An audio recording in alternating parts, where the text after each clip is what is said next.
I can still hear the clinking of glasses that night, the fake applause, the hollow laughter bouncing off the walls of the Dallas Country Club's private dining hall. It was supposed to be our 10th anniversary, 10 years of marriage. 10 years of me standing by Ryan through every setback, every excuse, every demand from his mother. Instead, it turned into the stage for my humiliation. The moment I walked into the room, I should have known something was wrong. The decorations screamed Evelyn, not me. Gaudy crystal centerpieces, roses the color of dried blood, waiters in white gloves. She never hid her disdain for me. But to use my anniversary as her show? That was a new low. Ryan was already at the head of the table, grinning like he had won something. He looked sharp in his tailored suit, the one I picked out for him last Christmas. But his eyes darted toward his mother as if waiting for permission before even greeting me. Evelyn sat proudly beside him, diamonds dripping off her neck like she was the queen of Dallas society. I plastered on my polite smile, kissed my daughter Harper on the forehead, and slid into my seat. My heart thudded against my ribs, but I swallowed it down. I told myself it was just nerves, just another night of surviving Evelyn's subtle digs. But then Evelyn stood. She tapped her spoon against her champagne flute, and the room fell silent. Every pair of eyes turned to her. She flashed that cruel little smile, the one that had haunted me since the first day I married her son, and cleared her throat. "Tonight," she began, her voice slicing through the air, "we celebrate not only Ryan's success, but the endurance of this marriage. A marriage that frankly has survived far longer than most expected." The crowd chuckled, like they were all in on a private joke. My stomach dropped. Evelyn continued. Her words dipped in venom masked as humor. "It hasn't been easy. My son, of course, has always been ambitious, driven, respectable. But some contributions have not always been equal." The room tensed. A few guests glanced at me with awkward smiles, unsure of how to react. Ryan didn't move. He just sat there, nodding, as if every word out of his mother's mouth was gospel. Evelyn pressed on. "We all know Taylor has had her struggles managing money, her little spending habits. We all remember the inheritance, don't we? How quickly that vanished into thin air." The words hit me like a slap, but I stayed still. My nails dug crescents into my palm under the table. That inheritance had paid for the down payment on our home, carried Ryan when his business nearly collapsed. And here she was, twisting it into proof of my incompetence. "Frankly," Evelyn said, lifting her glass, "Ryan deserves recognition for holding this family together, for enduring, for providing stability where others could not." The applause that followed wasn't loud. It was hesitant, uncomfortable, but it was enough. Enough to slice me open. Ryan finally rose to his feet, adjusting his cufflinks like he was preparing for his victory lap. "Mom's right," he said. His voice was steady, confident, rehearsed. "Marriage isn't 50-50 when one person can't keep up. I've carried more than my share, and I think it's time people knew the truth." The truth. He said it like a dagger. He said it like I wasn't sitting right there. "Taylor," Ryan added, turning toward me, "you've let this family down more than once. I didn't let him finish." The wine glass in front of me was full, deep red, heavy in my hand. I stood, slow and deliberate, and every head swiveled to follow me. My heart hammered, but my voice, when it came, was clear. "You want truth?" I asked. Ryan froze. Evelyn's smirk faltered. The glass tilted in my hand, and in one sharp motion, I hurled it across his perfect white shirt. The wine splattered across his chest like blood blooming on cotton. Gasps filled the room, chairs scraped back. Ryan's jaw dropped, eyes wide, humiliated in front of his colleagues, his friends, his precious mother's crowd. Evelyn let out a shriek, clutching her pearls like some caricature of herself. I leaned closer, close enough that only he and Evelyn could hear me. "You think you can destroy me in front of everyone? You have no idea what I've got on you both." Ryan blinked, confused, trying to regain footing. "What the hell are you talking about?" I smiled then. Not a kind smile, but the kind you give before you pull the trigger. You'll find out soon enough. I straightened, turned to Harper, and extended my hand. She slipped her small fingers into mine, eyes wide.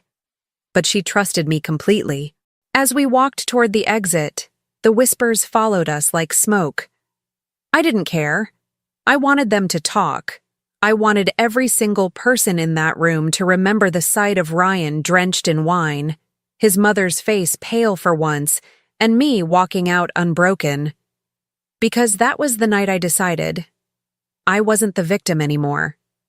I was the storm, and they had no idea what was coming. When I married Ryan, I thought I was choosing love. Looking back, I realize I was also choosing his mother. Evelyn had her claws in him from the start. She played the role of the devoted matriarch, but beneath that polished smile was a woman who never forgave me for not being born into money. I met Ryan at a friend's rooftop party in downtown Dallas. He was charming, funny in a self-deprecating way, and quick to talk about how hard he was working to make something of himself. I admired that drive. I thought we were building a partnership, two people climbing together. But I learned fast that his mother's approval was his real ambition. In the early years, I gave more than I ever thought I had to give. I scaled back my career to manage our household, to help him chase his business ventures. I poured my inheritance into a house that had both of our names on the deed, even though I was the one who made it possible. Ryan promised he'd pay me back, that he'd match my sacrifices when his success came. But success never really came. Not without me holding things together in the background. Then Harper was born, and everything shifted. She became the reason I endured the late nights, the dismissive tone, the constant criticism from Evelyn. That little girl's laugh could heal anything. She was my anchor. But Evelyn treated Harper like another pawn in her endless game, molding Ryan into the perfect son who always came home to Mama for advice. She'd slip comments at family dinners. "Poor Taylor, she doesn't quite manage the budget, does she?" And Ryan would just laugh it off, as if defending me would cost him points. I told myself to ignore it. I told myself it didn't matter, because what we had was bigger than their opinions. But the cracks were already forming. There were the late nights at the office, the sudden trips out of town, the excuses that never quite lined up. Ryan's phone turned face down on the table, his temper quick to spark when I asked simple questions. And Evelyn always covering for him. "Ryan works so hard, Taylor. You really should be more supportive." I wanted to believe him. I wanted to believe us. But then came the little confirmations that pierced through my denial. One night, Harper was sitting on the couch coloring while I folded laundry. She looked up at me, innocent eyes wide, and said, "Mommy, why did Daddy hug that lady at school today? He said she was his friend, but they hugged for a long time." My hands froze around the shirt I was folding. I forced a smile and asked her what she meant, my voice shaking. She described Ryan in the school parking lot with a woman who wasn't me. Tall, dark hair, laughing like they shared a secret. Harper didn't know what she'd seen, but I did. It was the kind of detail a child couldn't invent. Later that week, my best friend Serena confirmed the suspicion I had tried so hard to bury. She'd seen Ryan at a bar in Uptown, leaning close to the same woman, their hands brushing like they'd done it 1,000 times. She told me straight, her voice firm, no pity in her eyes, because pity would have broken me. "Taylor," she said, "this isn't a one-time thing. He's been doing this for a while." That was the moment everything inside me hardened. The inheritance, the sacrifices, the way I let Evelyn strip my confidence piece by piece. I thought I was protecting a marriage, but really, I'd been protecting a man who never valued me, a mother-in-law who wanted me gone, and a life built on their terms. The stakes weren't just about love anymore. They were about Harper's stability, about the home I had paid for, about reclaiming my dignity after years of letting them grind it down. When Harper asked me again later, in her small, timid voice, "Mommy, why are you sad?" I hugged her tight and whispered, "Don't worry, baby. Mommy's going to fix everything." And I meant it. The morning after the anniversary dinner, I woke up with a clarity I hadn't felt in years. My body ached from the weight of humiliation, but my mind was sharper than it had ever been. There's something about betrayal. Once you see it, you can't unsee it. And once the dam breaks, there's no going back to silence. I stared at Ryan sleeping on the couch downstairs. He had stumbled in sometime after midnight, reeking of whiskey, his shirt still stained with the remnants of my wine. I almost laughed at the sight, his so-called perfect image, ruined in one night. But this wasn't about laughing. It was about dismantling everything he and Evelyn thought they could build on my back. The first move was simple: survival. I quietly gathered my essentials: important documents, jewelry, Harper's birth certificate, and the emergency savings account card I'd hidden away for years. I stuffed them into a tote bag and slid it into the trunk of my car. The second move was protection. Before Ryan even stirred, I was on the phone with the bank. My name was on every joint account, and I wasn't about to let him drain them dry. I froze access, shifted balances, and rerouted deposits into a new account under my name only. When the banker asked if I was sure, I said yes without hesitation. By the time Ryan stumbled into the kitchen, groggy and defensive, I was already 2 steps ahead. He grunted something about overreacting, but I didn't respond. For the first time, I didn't defend myself, didn't argue, didn't plead for him to see reason. Silence was more powerful than words. The third move was preparation.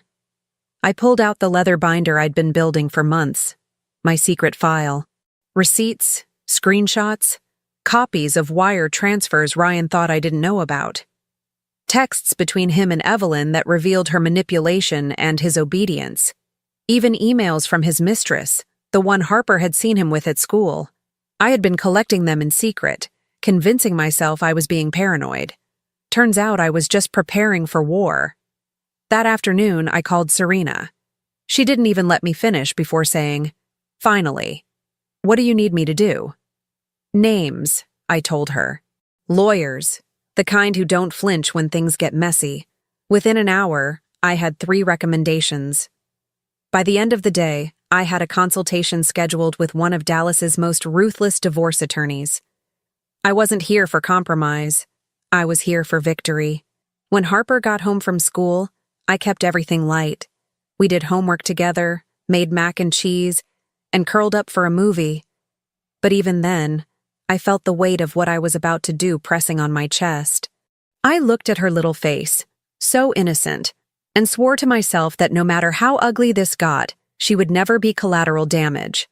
That night, Ryan finally noticed the missing access. I heard him from the kitchen, cursing as his card got declined online. He stormed into the room, eyes wild. "What the hell did you do?" he barked. I met his gaze, calm and steady. "I protected what's mine." "You can't just—" "I already did." The silence between us stretched, heavy and dangerous. He wasn't used to this version of me. He was used to me smoothing things over, begging for peace, giving in for the sake of the marriage. But those days were dead. "You think you can just walk away?" he hissed. "You think people will believe you over me?" I almost smiled. "I don't need them to believe me, Ryan. I have proof." For the first time, I saw fear flicker in his eyes. He tried to mask it with anger, but I caught it. And it was enough. When he finally stormed out, slamming the door behind him, I didn't chase. I poured myself a glass of water, sat down at the dining table, and opened my binder.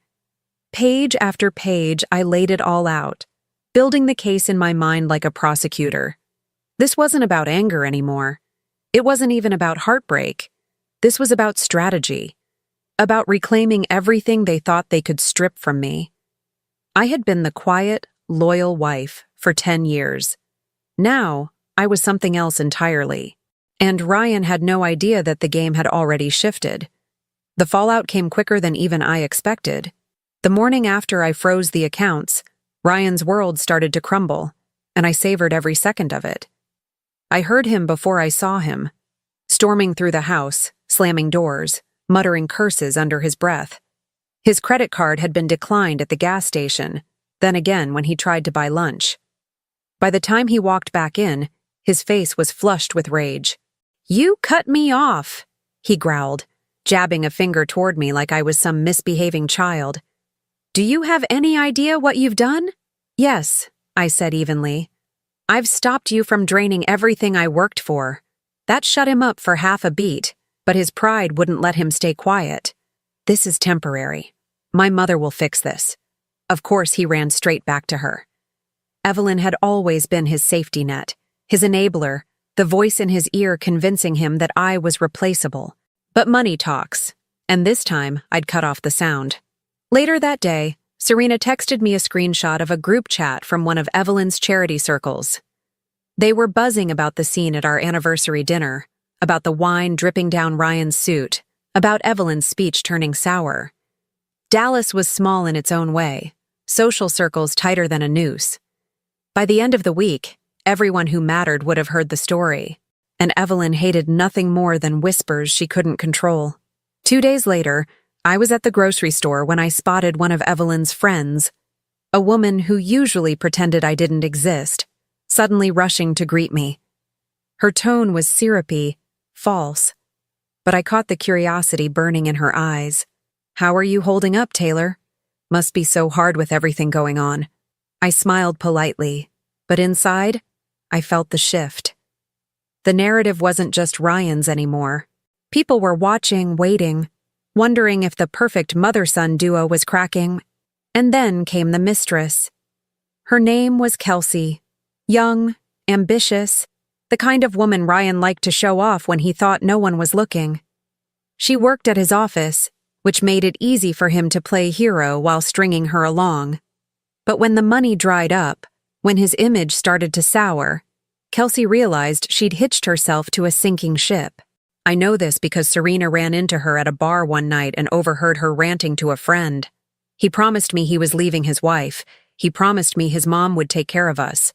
Now he's broke, his card got declined, and Kelsey practically spat my name. "She's not leaving, she's winning." Winning. That word wrapped around me like armor. Ryan's desperation grew by the day. First came the angry texts, paragraphs about how ungrateful I was, how I'd regret making an enemy of him. Then came the pleading ones. "Can we talk? We can fix this." I ignored them all. Silence was my weapon, and it cut deeper than any words. Harper noticed the tension, of course. She asked why Daddy wasn't eating dinner with us, why he was always shouting into the phone. I kept my answers gentle but firm. "Daddy made some choices. Mommy's making sure we're safe." She nodded, her little brow furrowed, and hugged me tighter than usual. That hug fueled me more than anything. Evelyn finally broke her silence 3 days later. She called, her voice sharp as glass. "Taylor, whatever stunt you're pulling, it won't last. Ryan is my son. This family doesn't survive without me, and you know it." I let her finish, then said the one thing I knew would rattle her. "I have everything documented. Every shady transfer, every lie. If you want to test me, go ahead." For the first time in years, she didn't have a comeback. She hung up instead. That silence was worth more than gold, but Ryan wasn't done. On the 4th night, there was pounding on my front door. I looked through the peephole and saw him, disheveled, desperate, fists clenched at his sides. Harper was asleep upstairs, and for that, I was grateful. I opened the door just enough to look him in the eye.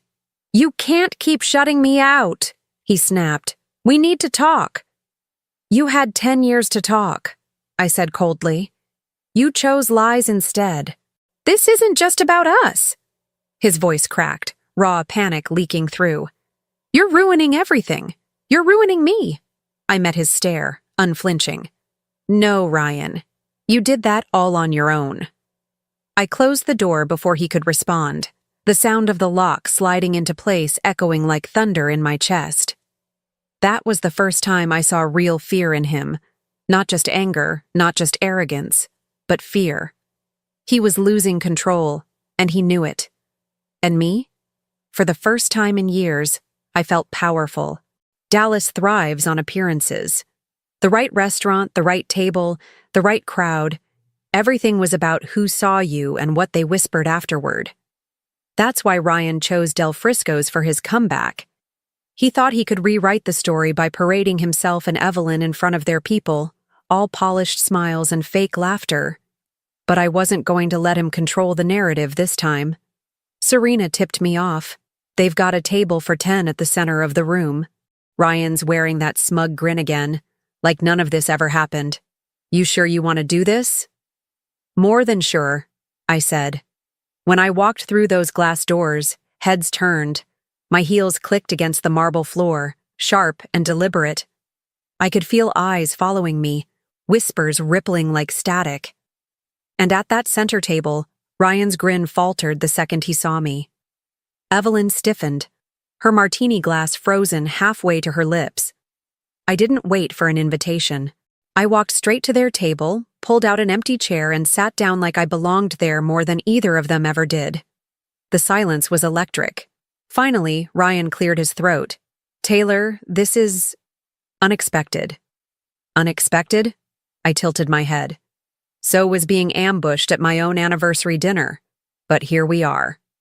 A couple of Evelyn's friends shifted uncomfortably.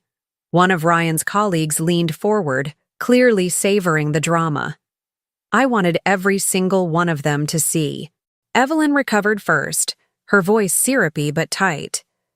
Taylor, dear, this really isn't the place. I cut her off, loud enough for the entire room to hear. No, Evelyn, this is exactly the place. I pulled a folder from my bag and laid it on the white tablecloth. My secret file, piece by piece, neatly organized. I slid a page across the table toward Ryan. Recognize this? I asked. He glanced down and paled. It was a printed bank statement showing a wire transfer from our joint account, straight into a hidden account he thought I didn't know about. Tens of thousands, funneled quietly over months. Gasps sounded from the table. Ryan? One of his colleagues asked, brows raised. Ryan stammered. This is out of context. Oh, I've got context, I said. I flipped to the next page and slid it forward. An email between him and Kelsey, the mistress, laughing about me being too busy playing mom to notice anything. The color drained from Evelyn's face. She tried to snatch the papers, but I held firm. You wanted to humiliate me in public, I said, my voice steady, ringing through the dining room. You wanted to paint me as weak, as unworthy. But the truth is, you've been stealing from your own family. And Evelyn, you knew. You covered for him. The table erupted in whispers.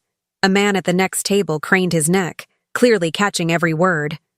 The manager hovered nearby, too nervous to intervene. Ryan's mask cracked, his voice desperate now. Taylor, please, let's talk about this privately. No, I snapped. You wanted an audience.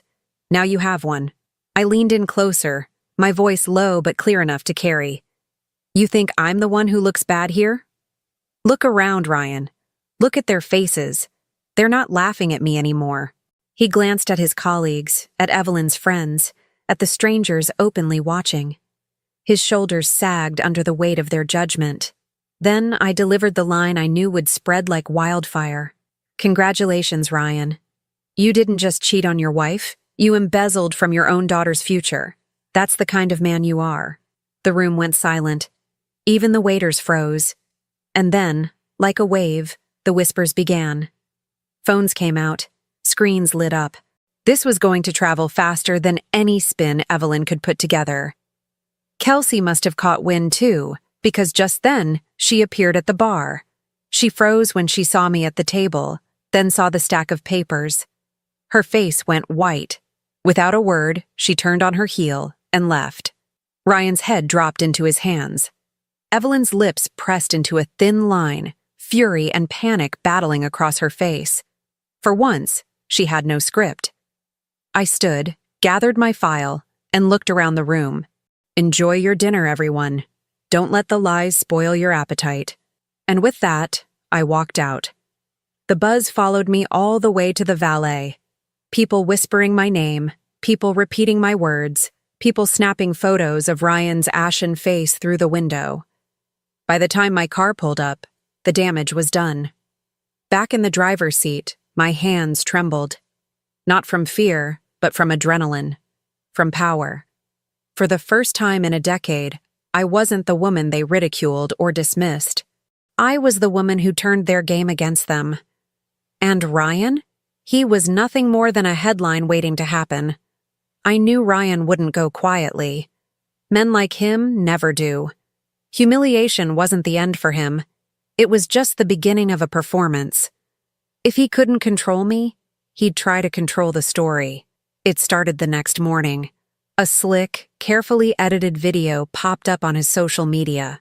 Ryan, sitting in a pristine office, dressed in a navy suit, hands folded like a man who wanted to look remorseful but dignified. The caption read, "My truth. I hit play. Many of you have heard rumors," he began, his voice calm, almost pleading. "My wife and I are going through a difficult time, and unfortunately, certain private matters have been twisted and spread publicly. I love my daughter, I respect my family, and I've done everything I can to support them. But Taylor," he paused, exhaling like the weight of the world was on him. "Taylor has been struggling for years, with spending, with stability, with emotional balance. I never wanted this to go public, but she forced my hand. I ask for your prayers and understanding." My blood boiled. He framed me as unstable, irresponsible, the kind of mother who couldn't be trusted. He turned his betrayal into a pity plea, and people bought it, at first. Comments poured in. "Stay strong, Ryan. Praying for you. She sounds toxic." But he underestimated me. By noon, I'd already sent the video to Serena. She didn't waste a second. "He wants a PR war? Let's give him one." We started with receipts, literal receipts, screenshots of his wire transfers, text threads with Kelsey, and voice recordings of Evelyn coaching him on how to hide money. I didn't post them myself. That would have been too easy, too obvious. Instead, I slid them to a Dallas gossip blogger known for tearing apart local scandals. Within hours, the screenshots were up with a headline that screamed, "Dallas Golden Boy caught double-dealing his own wife." It spread like wildfire. Twitter, TikTok, Instagram. The story wasn't just whispered in charity circles anymore. It was trending. People dissected every screenshot, every message. Hashtags exploded. Taylor was right. She Winegate, and my personal favorite, Evelyn's Empire. Suddenly, Ryan's video was being duetted by influencers mocking his crocodile tears. Clips of him stammering in Del Frisco's played on loop, spliced with sarcastic captions. Strangers who'd never met me were calling him out as a fraud, a cheater, a man-child hiding behind his mother's diamonds. Evelyn tried damage control too. She released a statement through one of her charities, dripping with condescension. Families go through hardships, but spreading lies publicly only hurts the children. That backfired instantly. Someone dug up old photos of Evelyn berating waitstaff at events, screenshots of lawsuits against her for unpaid contractors, even whispers of shady tax dealings. The internet doesn't forgive, and it doesn't forget. By day 3, Ryan's reputation was scorched earth. His office quietly placed him on leave pending review. Clients started pulling out. Kelsey vanished completely, her social media wiped, her name scrubbed from company rosters. And Evelyn? She stopped showing up at luncheons, her once loyal friends suddenly too busy to take her calls. The most surreal part was watching strangers take my side. Women I'd never met stitched together TikToks saying, "Taylor, if you see this, we believe you." Others shared their own betrayal stories, calling me a symbol of standing up and fighting back. My DMs overflowed with support. But it wasn't just social media. Local news stations picked it up.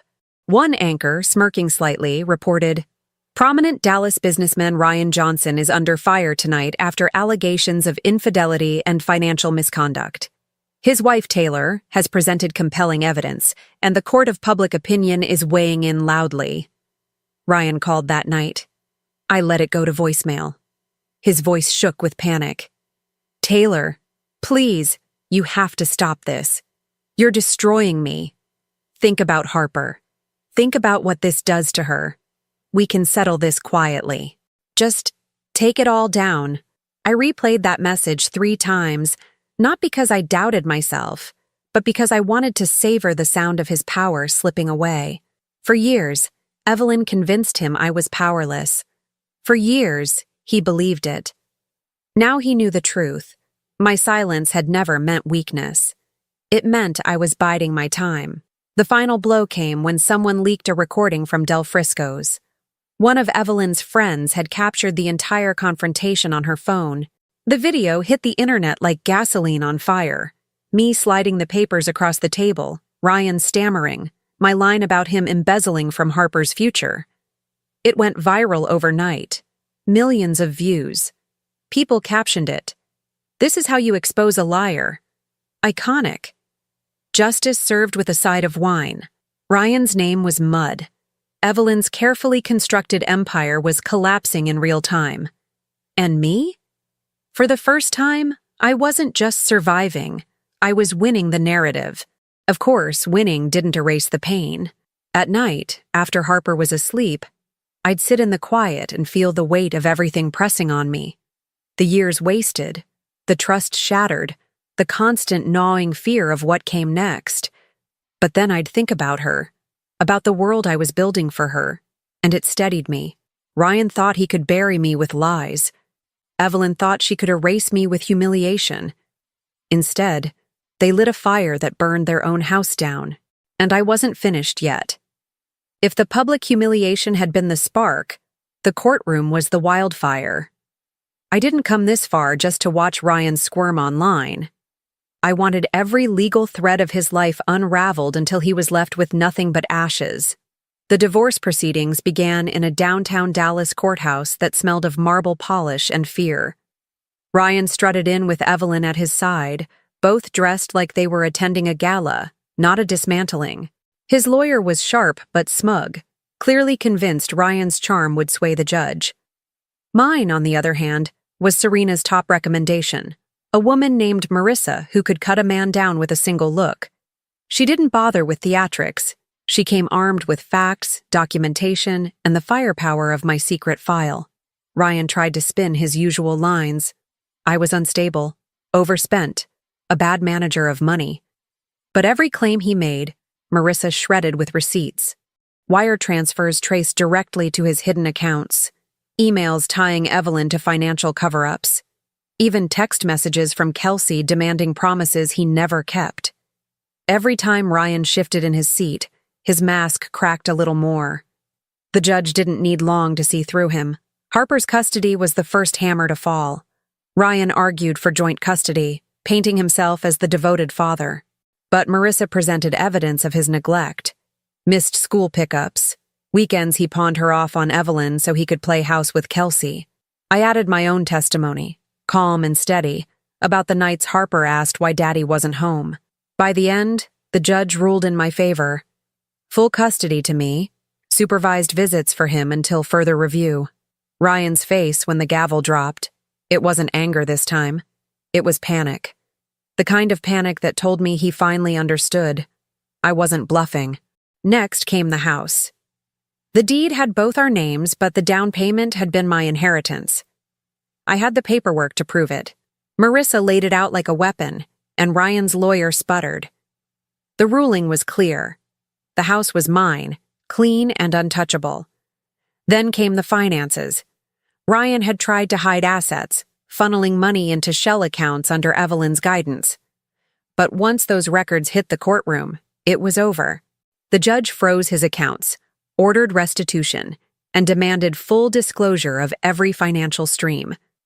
Evelyn's name came up again and again, her fingerprints all over the cover-up. Outside the courthouse, reporters swarmed. Microphones shoved into faces, cameras flashing. Ryan tried to make a statement once, something about false accusations. But when a journalist fired back with specifics from the leaked receipts, he stammered and walked away. Evelyn avoided them altogether, shielding her face with designer sunglasses, her empire crumbling in the daylight. The legal blows didn't stop there. Evelyn's siblings, wealthy, connected, tired of her arrogance, saw an opportunity. With her scandals splattered across every screen, they began severing ties, cutting her off from the family estate. I heard whispers of board votes removing her from charities, foundations distancing themselves. Her once loyal friends stopped calling. By the end of the month, Evelyn was as isolated as her son. The mistress collapsed next. Kelsey filed her resignation quietly, but not before a few choice screenshots of her messages leaked online. She went from Instagram perfect brunches to deleting her accounts overnight. I almost pitied her. Almost. She thought she was climbing, but she was just a rung on Ryan's broken ladder. Ryan, meanwhile, spiraled. His company cut him loose officially. Misconduct unbecoming of an executive. The condo he'd been hiding in downtown was repossessed when the payments stopped. By the second month, he was crashing on friends' couches, the same friends who now whispered about his downfall in group chats I had screenshots of. Through it all, Harper and I built something new. I turned one room of the house into a bright office, filed the paperwork to relaunch my career full-time, and enrolled Harper in art classes she'd begged for. The laughter in our home grew louder, freer, unchained from the weight of Ryan's shadow. But the sweetest moment came during the final settlement hearing. Ryan, gaunt and tired, sat across from me, his hands trembling as the judge read the final orders. Full custody to me. Majority of assets awarded to me. Child support locked in, based on what little income he had left. Evelyn barred from interfering in custody matters. The gavel fell, final and sharp. Ryan slumped like a man who'd been hollowed out. When it was over, Evelyn hissed at me in the hallway, her voice low but venomous. You think you've won. But families like ours always find a way back. I leaned in, steady and unshaken. Families like yours fall the hardest, and you just proved it. She had no reply. The irony wasn't lost on me. Evelyn had spent a decade trying to erase me, and now she was the one erased. Ryan had spent a decade using me, and now he had nothing left to take. They wanted me to break quietly. Instead, I rebuilt loudly, piece by piece, until the courts, the public, and even their own allies turned against them. And the best part? I didn't have to scream or beg or plead. I just let the truth do the work. By the time it was over, Ryan was broke, Evelyn was disgraced, and I, finally, was free. I didn't expect to see Ryan again so soon. After the final hearing, I thought he'd disappear into whatever shadowy corner of Dallas would still take him. But 2 weeks later, Marissa called to tell me he'd requested a face-to-face meeting. Don't go alone, she advised. I promised her I wouldn't, but deep down, I knew I had to look him in the eyes one last time. Not to reconcile, not to reopen old wounds, but to close the book completely. We agreed on neutral ground, a small cafe near the courthouse.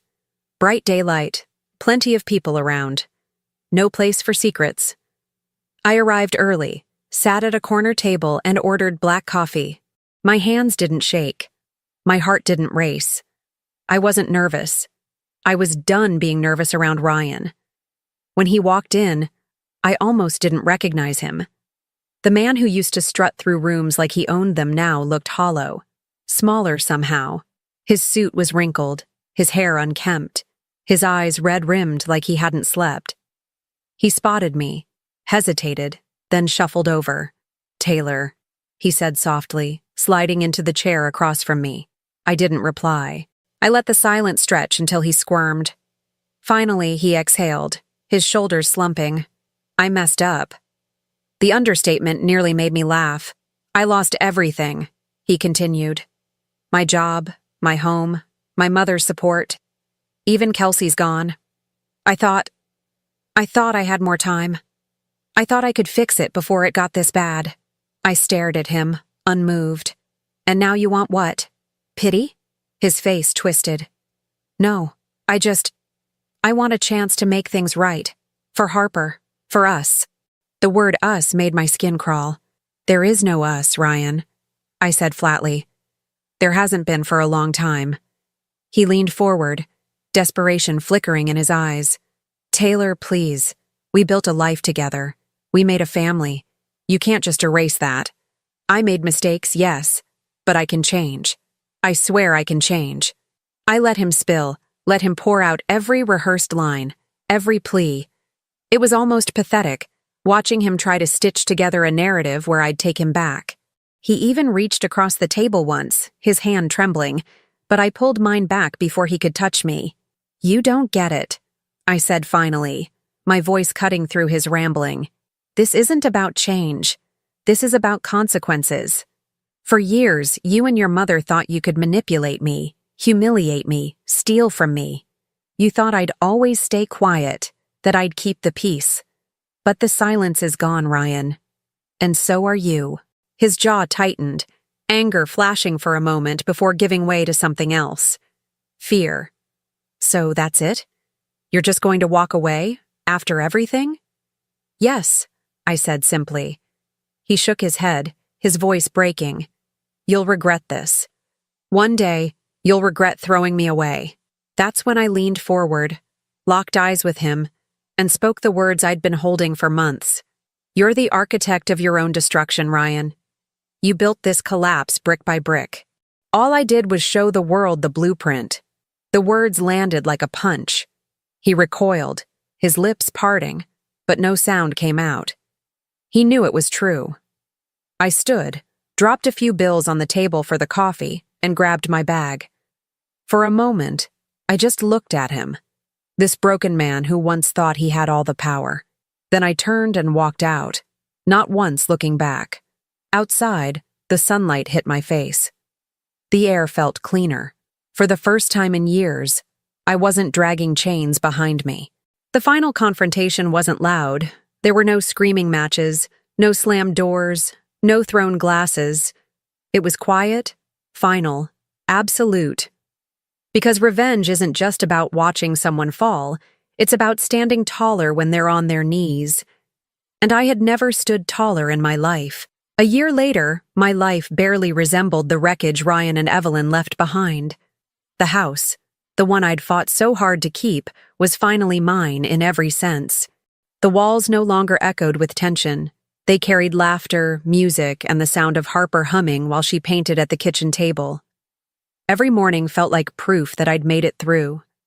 I'd rebuilt my career, turning my skills into a consulting business that paid better than any salary I'd ever earned. The office I carved out at home became my command center, filled with color-coded planners, stacks of contracts, and vision boards that Harper helped decorate with glitter and stickers. She called it Mommy's Victory Room. The scars of the past hadn't vanished. Some nights I still woke up from dreams of Evelyn's smirk or Ryan's pleading eyes. But those moments didn't break me anymore. They reminded me of what I'd endured. And more importantly, what I'd overcome. Harper thrived too. She was 9 now, bolder, freer. She didn't flinch when someone mentioned her father's name, and she didn't carry the shame children often bear for their parents' mistakes. She knew her father's choices weren't her burden. I made sure of it. She had art classes, soccer on weekends, and a circle of friends who filled our home with energy. Ryan's shadow, once looming over every corner of my life, had shrunk to almost nothing. I heard whispers here and there, how he was scraping by with odd jobs, how even old friends avoided him, how Evelyn had retreated entirely from public life. But those whispers didn't sting anymore. They felt distant, irrelevant. Their downfall no longer fueled me. My freedom did. The city hadn't forgotten, though. Every now and then, someone would stop me at the grocery store or after a community event. "You're Taylor, right? You showed everyone what strength looks like." At first it embarrassed me, but eventually I learned to accept it. My story wasn't just mine anymore. It had become a warning, a reminder, maybe even a source of courage for others. One afternoon, while Harper and I walked through Clyde Warren Park, she slipped her hand into mine and said, "Mom, I'm glad it's just us." Her voice was calm, steady, like she understood more than her years should allow. I squeezed her hand. "Me too, baby. Me too." It hit me then, fully and deeply. I hadn't just survived betrayal. I'd transformed it. I turned pain into power, humiliation into liberation. I wasn't the woman who stood frozen while her husband and mother-in-law ridiculed her anymore. I was the woman who walked out, fought back, and built something better. Betrayal didn't define me. It freed me. As the sun set that evening, casting the park in gold, I felt something I hadn't in years. Peace. Not the fragile peace of ignoring problems, but the solid, unshakable peace of knowing I'd face the storm and come out stronger. And for the first time in a decade, I could breathe without fear. Thank you for watching. If this story pulled you in, make sure to hit that hype button and show your support. Share your thoughts or similar experiences in the comments. I'd love to hear them. Don't forget to subscribe and